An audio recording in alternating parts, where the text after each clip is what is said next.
Una lettera aperta con l'intento di dire loro che tutto questo dibattito che sembra lunare e anche alquanto imbarazzante che qualche istituzione, qualche rappresentante dell'istituzione del Sud sta mettendo in piedi contro l'autonomia, dicendo ai cittadini del Sud che l'autonomia del Nord significa la morte del Sud. Ho detto semplicemente che fino ad ora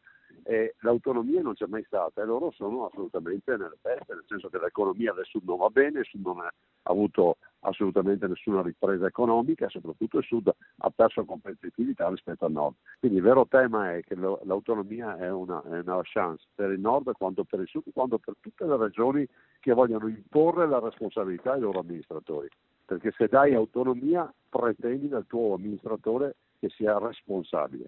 E dall'altro dico che quei parlamentari del Sud che continuano a dire che sono contro l'autonomia,